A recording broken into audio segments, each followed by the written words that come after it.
jiwanya, melangkah dalam satu cita, selamat dan bahagia anak bangsa. Bapak pendidikan beri filosofi, guru penggerak siap berinovasi, bersatu dan berkolaborasi. Bahagialah wahai ibu pertiwi. Bergerak jiwanya, selalu bergerak dengan aksi nyata, menggerakkan semua, mewujudkan generasi emas. Kami guru penggerak, kita akan menghamba para anak Indonesia, mewujudkan semua generasi emas untuk bangsa Indonesia. Kami guru penggerak, selalu menuntun mereka sesuai kodratnya, mewujudkan semua pelajar berkarakter berprofil Pancasila. Guru penggerak adalah pemimpin pembelajaran yang mendorong tumbuh kembang murid secara holistik, aktif dan proaktif dalam mengembangkan pendidikan. Ya, selamat pagi. Jadi pagi ini saya bersama dengan rekan saya. Beliau adalah kepala SD dan dan pagi hari ini kita akan ngobrol-ngobrol dan juga sharing terkait dengan penanganan dan pengambilan keputusan terkait dengan kasus-kasus yang terjadi di sekolah.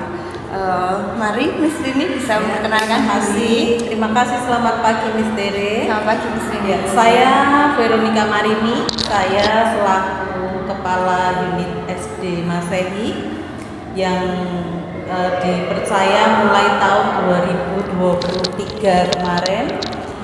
Namun sebelumnya saya pernah menjabat sebagai Kepala Sekolah tahun 2014 sampai 2017. Dan saya mengajar di sekolah ini mulai dari tahun 2000, jadi sudah 24 tahun, mau 25 tahun, mau pesta. Iya. Gimana Miss Tere, ada yang bisa saya bantu? Iya, saya mau sharing Miss Rini terkait dengan penanganan kasus yang Miss Rini kan guru senior dan juga guru saya juga. Saya perlu banyak belajar dari Miss Rini.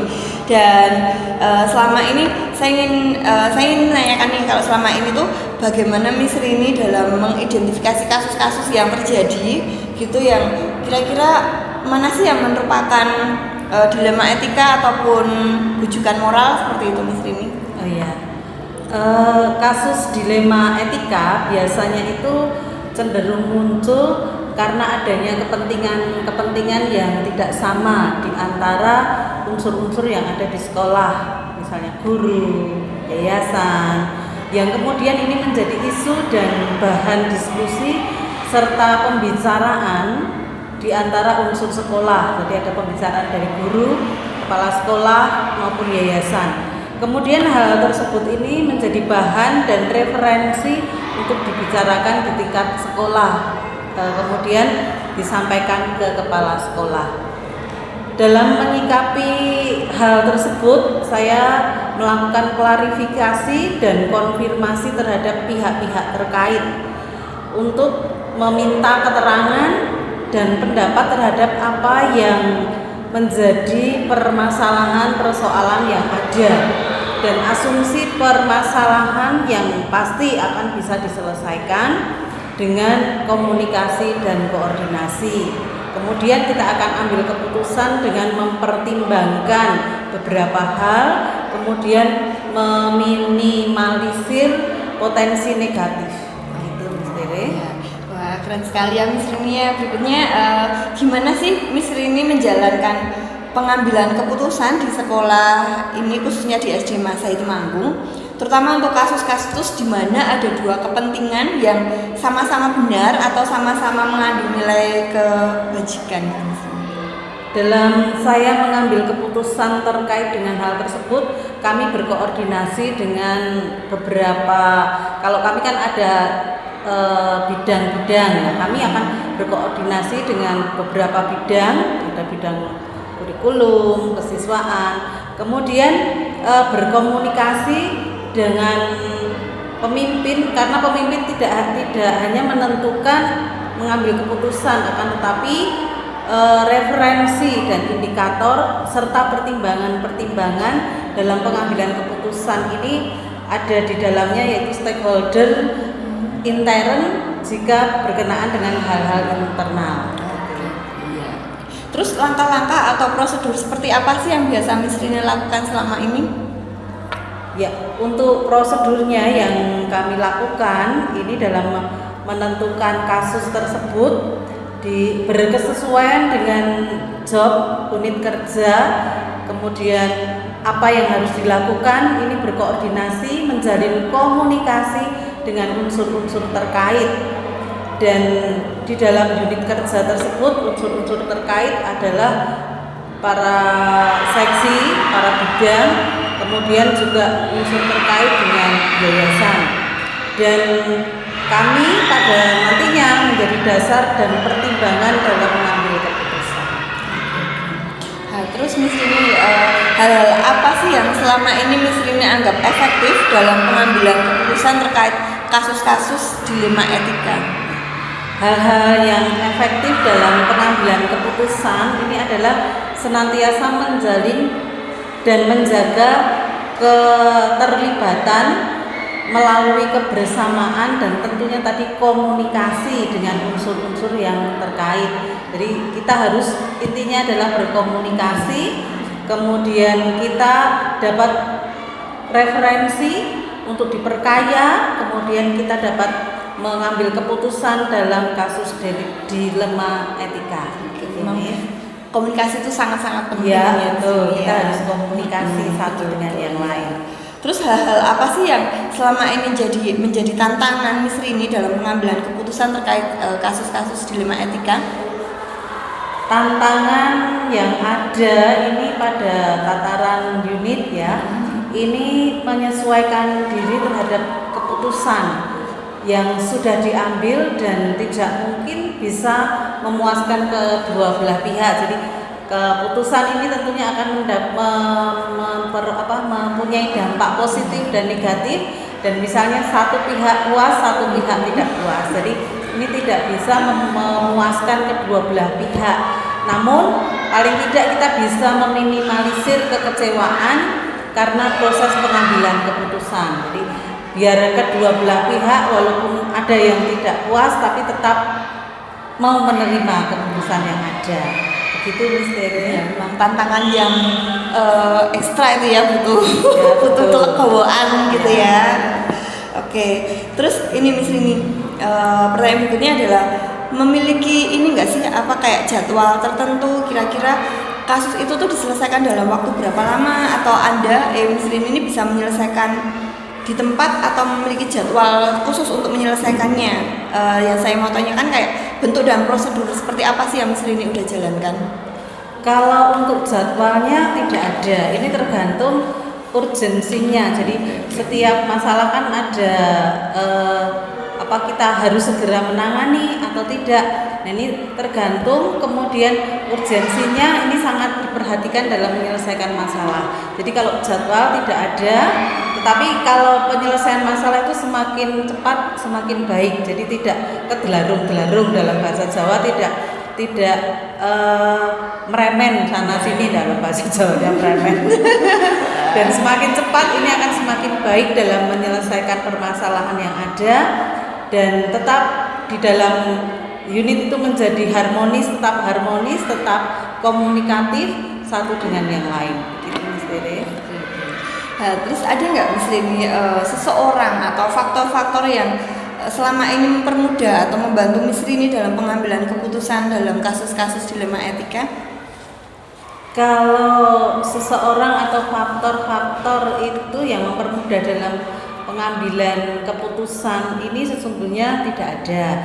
Namun dalam ini kan satu tim internal di sekolah, unsur-unsur internal harus kita libatkan dalam kita mengambil keputusan gitu. Jadi kalau satu orang saja individualnya tidak ada, tapi ini satu tim, maka ya kita libatkan semua. Oke. Dan terus nih Miss Rini yang terakhir, dari semua yang tadi udah disampaikan nih, kira-kira pembelajaran apa sih yang bisa Miss Rini petik atau pengalaman Miss Rini dalam mengambil keputusan dilema etika? Ya, terima kasih yang bisa kita ambil dari pengalaman tadi. Yang pertama itu adalah memahami konteks permasalahan yang ada, terutama di dalam unit. Kemudian koordinasi dan komunikasi, ini yang sangat penting sehingga kita bisa menyelesaikan setiap permasalahan yang ada di lingkungan kerja. Begitu, Miss Rini.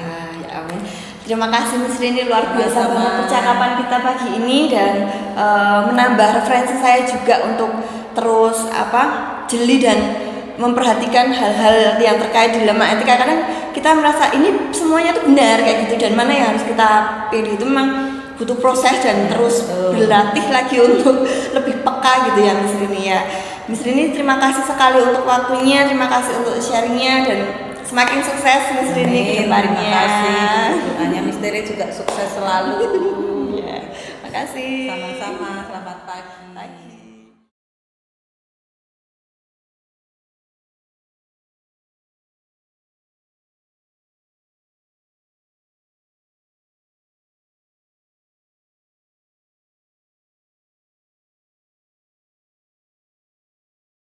Selamat pagi. Pertemuan saya yang berikutnya adalah dengan Miss Lili.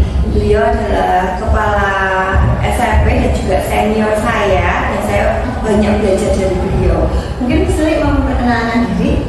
Halo, selamat pagi. Perkenalkan, saya Lili Ekawati. Saya kepala sekolah dari SMP Masahi Temanggung. Ya, kira-kira Miss Lili itu udah berapa lama sih Miss Lili menjabat sebagai kepala sekolah di Masahi? Sudah lama sekali, mungkin misterenya belum lahir. Sudah 35 tahun. Ya, seumuran saya gitu. Ya, jadi Miss Lili memang guru senior yang udah lama banget mengajarnya ya, 35 tahun, dan beliau adalah kepala SMP, dan banyak hal yang saya dapatkan dari pembelajaran dan juga pengalaman Miss Lili. Dan Miss Lili, ini saya ingin sharing dan ingin tanya-tanya nih terkait dengan pengambilan keputusan kalau ada kasus-kasus di sekolahan khususnya kayak gitu Miss Lili. Oh iya. Saya minta waktunya sebentar ya Miss Lili. Ya, mari Miss Tere. Ya, jadi selama ini gimana Miss Lili? Cara Miss Lili untuk mengidentifikasi nih kasus-kasus yang terjadi, gimana sih membedakan itu merupakan dilema etika ataupun bujukan moral? Oh iya, terima kasih.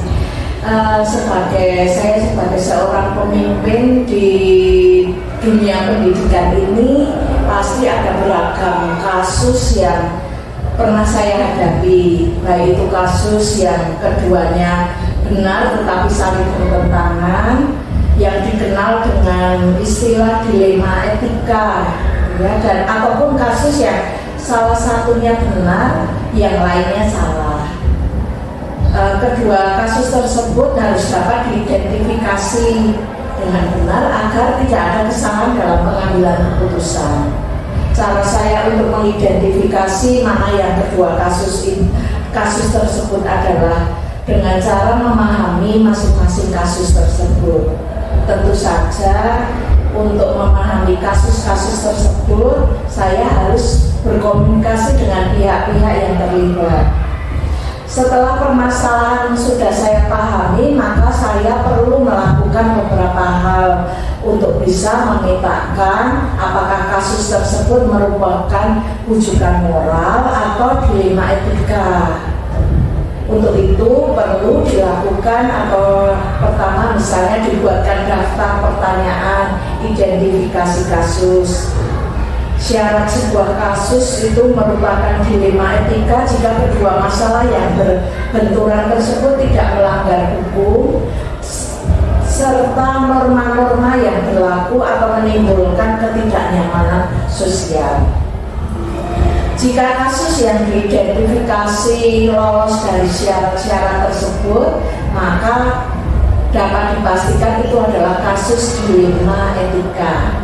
Dan sebaliknya, jika syarat-syarat di atas tidak terpenuhi, maka itu adalah kasus bujukan. Demikian sendiri. Ya. Oke, lalu gimana nih Sri? Gimana misalnya dalam menjalankan pengambilan keputusan di sekolah, terutama untuk kasus-kasus di mana ada dua kepentingan, ya keduanya itu sama-sama benar dan sama-sama mengandung nilai kebajikan. Ya. Untuk kasus dilema etika, saya akan mempertimbangkan kedua hal yang sama-sama benar tersebut, membenturkan faktor apa atau pihak mana, apakah kepentingan perorangan atau orang banyak, mengandung nilai-nilai kebenaran atau kesetiaan, rasa adil atau belas kasihan, atau berdampak untuk saat ini atau seterusnya. Oke. Terus prosedur atau langkah-langkah apa yang biasa dilakukan selama ini? Ya, biasanya saya adalah suara hati dan nalar harus sejalan untuk memilih kebenaran yang paling kecil risikonya dan besar manfaatnya, yaitu dengan mempertimbangkan kepentingan peserta didik jika kasus itu berhubungan dengan peserta didik. Berdasarkan pada prinsip berpikir berbasis hasil akhir, berpikir berbasis peraturan, dan berpikir berbasis rasa peduli. Tahap berikutnya melakukan investigasi dengan memeriksa kembali fakta-fakta temuan peluang lalu membuat keputusan. Keputusan-keputusan itu nanti ditinjau kembali hingga keyakinan kebenaran itu ada, dan mudah-mudahan dalam bimbingan Tuhan keputusan yang saya ambil adalah keputusan yang bertanggung jawab. Terus selama ini apa sih yang mesti dianggap efektif dalam pengambilan keputusan, terutama pada kasus-kasus dilema etika? Ya, dalam kasus pengambilan keputusan dengan dilema etika, hal efektif yang perlu dilakukan adalah dengan menyederhanakan pokok permasalahan dan membangun kebijaksanaan. Oke, terus selama ini hal-hal apa sih, mungkin ada banyak pertimbangan, tapi ada nggak tantangan-tantangan sendiri dalam mengambil keputusan terhadap kasus-kasus yang terjadi? Hasil keputusan yang diambil mungkin ada pihak-pihak yang tidak dapat menerima sepenuhnya. Proses untuk dapat memahamkan sebagian orang untuk secara ikhlas menerima dan menjalani keputusan menjadi sebuah tantangan buat saya, serta untuk tetap berbesar hati dalam menjalankan keputusan yang sudah disepakati. Memang kita tidak bisa menyerahkan semua orang, pasti tetap ada pro dan kontra terhadap apa yang kita putuskan. Jadi memang betul. tantangannya itu juga saya rasakan sebenarnya. Dan terus misalnya punya nggak kayak jadwal mungkin atau tata cara tertentu gitu dalam menyelesaikan sebuah masalah kasus etika, atau mungkin misalnya bisa menyelesaikan di suatu tempat atau punya jadwal khusus kayak gitu, kayak bentuk dan prosedurnya itu seperti apa yang mesti dijalankan? Kalau jadwal itu tidak ada jadwal tertentu dalam menyelesaikan sebuah kasus. Yang penting adalah prioritas kasus mana yang perlu diselesaikan dahulu secepatnya, tergantung dari jenis kasusnya dan kepentingan kasus tersebut diselesaikan secepatnya, agar kalau sudah saya pilih seperti itu kan tercipta lingkungan sekolah yang sehat, kondusif buat semua warga sekolah. Terus ada nggak misalnya faktor-faktor atau seseorang yang selama ini mempermudah misalnya dan atau membantu misalnya dalam pengambilan keputusan terkait kasus-kasus dilema etika? Ya, yang penting itu adalah komunikasi yang baik dengan semua warga sekolah, pengelolaan emosi yang baik, dan pemahaman tentang teori pengambilan keputusan sebagai seorang pemimpin. itu adalah salah satu menjadi faktor yang mempermudah dan membantu dalam pengambilan keputusan. Dan terima kasih untuk sharingnya, dan dari semua hal yang tadi kita sampaikan dan kita bahas bareng-bareng itu, kira-kira pembelajaran apa sih yang bisa sama-sama kita petik atau misalnya khususnya dari pengalaman misalnya untuk mengambil keputusan dilema etika? Ya, dalam mengambil sebuah keputusan maka mengidentifikasi jenis kasus itu harus bisa dilakukan lebih awal, yaitu dengan melakukan pengujian-pengujian, lalu lakukan pengujian benar lawan benar untuk dapat menentukan paradigma apa yang akan kita pilih sehingga keputusan bisa diambil sesuai dengan prinsip-prinsip yang tidak merugikan siswa. Wah, luar biasa sekali misalnya untuk sharing pengalamannya, dan saya jadi nambah wawasan baru ini dan juga nambah pengalaman baru khususnya dalam nantinya kita menentukan hal yang akan kita ambil dari mana ada dua kasus yang sama-sama benar, tapi kita mana juga ya akan kita prioritaskan. Terima kasih sekali Sili untuk waktunya, untuk sharingnya, dan semakin sukses untuk memimpin sekolah Masri ini. Terima kasih Mistere, demikian juga untuk Mistere. Semoga sukses untuk kedepannya. Terima kasih. Terima kasih. Bergerak jiwanya, selalu bergerak dengan aksi nyata, menggerakkan semua, mewujudkan generasi emas. Kami guru penggerak, kita akan menghamba pada anak Indonesia, mewujudkan semua generasi emas untuk bangsa Indonesia. Kami guru penggerak, selalu menuntun mereka sesuai kodratnya, mewujudkan semua pelajar berkarakter berprofil Pancasila.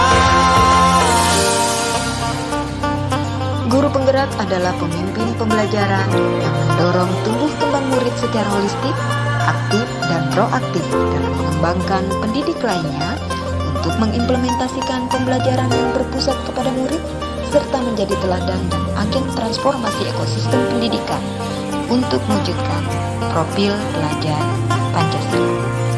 Guru penggerak membawa perubahan. Guru penggerak majukan pendidikan.